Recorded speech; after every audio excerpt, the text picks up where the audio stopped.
انہیں سمجھ آ گئی ہے بہتر یہ ہے کہ سویرے اٹھ کے نا واٹس ایپ بعد میں دیکھوں، پہلے قرآن پاک کی زیارت کر لیا کروں۔ سمجھ انہیں ہے کہ باتیں زیادہ کرنے سے بہتر ہے درود و سلام زیادہ پڑھا جائے، پتہ انہیں ہے، فیصلہ ہی نہیں کر رہے، ارادہ نہیں بنا رہے، توجہ نہیں کر رہے۔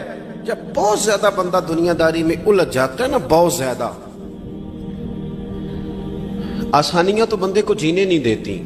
پہلے انسان کہتا ہے کہ موٹر سائیکل ہو جائے نا تو چلو سفر آسان ہوگا، پھر موٹر سائیکل کہتا ہے ٹائر 2 ہیں، 4 ٹائروں والی ہونا، چلو مہران ہی ہو جائے خیر ہے، لیکن مہران میں بیٹھتے ہی اسے خیال آتا ہے کہ اس کی تو سیٹیں تنگ ہیں، پھر اس سے بڑی گاڑی چاہیے۔ یہ روز دوڑ ہے، بانج فقیروں کسے نہیں ماریا، اے ہوئی چور اندر دا، یہ دوڑ ہے، یہ ختم۔ حضرت ابوبکر صدیق رضی اللہ تعالیٰ عنہ امیر تھے، ہمیں تو نا جی ایک سے ایک کھانا، اور آج یہ نہیں کھانا، آج میری مرضی کا کھانا، یہ میری مرضی کا، یہ میرے بچے کی مرضی کا، یہ فلانے کی مرضی کا، وہ خواہشات کا انبار۔ اور نفس بچے کی طرح ہوتا ہے، خواہش پوری کرو تو فوراً ہی دوسری بھی بتا دیتا ہے، دوسری پوری کرو تو تیسری کی بھی خبر دے دیتا ہے۔ ہم نا چونکہ الجھ جاتے ہیں، پھر وہ الجھاؤ ہمیں باہر نہیں نکلنے دیتا۔ اگر تھوڑا تھوڑا کر کے، میرا مطلب یہ ہے کہ زندہ رہنے کے لیے روٹی کھانی ہے نا، مثلا روٹی کا لطف کتنی دیر ہوتا ہے، جتنی دیر منہ میں چباتے ہیں، اس کے بعد ختم۔ تو کپڑا تو پہننا تھا بدن چھپانے کے لیے، اس میں وہ کدھر سے آ گئی ساری کہانیاں جو آج بن گئیں۔ اور اتنے میں نے عجیب و غریب نظام دیکھا ہے کہ نوجوان ہے، اچھا بھلا سیانا آدمی، کپڑے اس نے تازے سلوائے ہیں، اور 99 لوگوں نے کہا ہے صحیح لگ رہا ہے، تو صرف ایک نے کہا نہیں ٹھیک لگ رہا، وہ پریشان ہو جاتا ہے، کہتا ہے اس کا کچھ کروں۔ کیوں؟ اس لیے کہ یہی سارا مقصود سمجھ لیا ہے، کپڑے پہننا، اسی میں الجھ جانا۔ میں اکثر دوستوں سے کہتا ہوں، میں خود کسی دوسرے کی بات نہیں کرتا، بہت زیادہ عمر نہیں میری، میں خود جایا کرتا تھا، شادی کوئی آ گئی تو 2-3 دن پہلے ابا جی کہتے تھے پرانے جوتے کچھ گنڈوا لا، کچھ پالش کرا لا، توڑے میں ڈال کے جانا موچی کے پاس، اس نے کچھ سیٹ کر دینے۔ اب کہاں رہ گیا جی یہ کام، چھٹی نہیں ہو گئی، اب کون سا ایسا سلسلہ ہے؟ وہ جو کہیں سے کپڑا تھوڑا پھٹ جاتا تھا نا، تو اماں اس کو اس طرح پیوند کراتی تھی کہ ڈیزائن بھی بن جاتا تھا اور کام بھی چل جاتا۔ کدھر گیا وہ دور؟ لیکن تکلیف دیکھ لیں آج پہلے سے زیادہ ہے، لڑائی پہلے سے زیادہ ہے، آزمائش پہلے سے زیادہ ہے۔ کیوں؟ جتنی بھی خواہشات آپ بڑھاتے جائیں گے نا، مقصد فوت ہوتا جائے گا۔ جتنی بھی مقصود سفر کرنا ہے، گاڑی دکھانا تو مقصود نہیں نا، لیکن ہمیں وہ والی گاڑی چاہیے کہ لوگ ایک دفعہ انگلی منہ میں ڈالیں کہ وہ اس گاڑی پہ بیٹھا ہوا ہے۔ ہم مقصد سے پیچھے ہٹیں گے جب پھر تکلیف میں آئیں گے، پھر آزمائش۔ زندگی میں ہم نے جو چیزیں مینج کی ہیں وہ ساری دوسروں کے لیے، ہمارے لیے کوئی شے بھی نہیں۔ ولیمے پہ گئے تاکہ برادری راضی ہو جائے، تعزیت کے لیے گئے تاکہ محلہ راضی ہو جائے، فلانا کام کیا تاکہ لوگ جو ہیں وہ میرے حق میں ہو جائیں۔ ساری زندگی دوسروں کے لیے جی کے گزار دی، اور آپ نے 99 نیکیاں کی، ایک خامی آئی تو لوگ تو وہ تھے جو پھر بگڑ گئے۔ بہتر نہیں بندہ رب کو ہی راضی کرے۔ واللہ ورسولہ احق ان یرضوا، اللہ اور اس کے رسول کا زیادہ حق ہے کہ انہیں راضی کیا جائے، ان کا زیادہ حق۔ اپنی زندگی میں معاملات کو ترتیب دیں، ایک مخصوص ذہن بنائیں، اتنا سویرے قرآن شریف پڑھنا ہے، اتنا درود پاک، اور یہ راز ہو ہمارا اور ہمارے رب کا، یہ راز ہو، اتنی دیر مصلی پہ بیٹھنا ہے۔ میرے ایک دوست ہیں ڈاکٹر صاحب، میں بیٹھا تھا تو وہ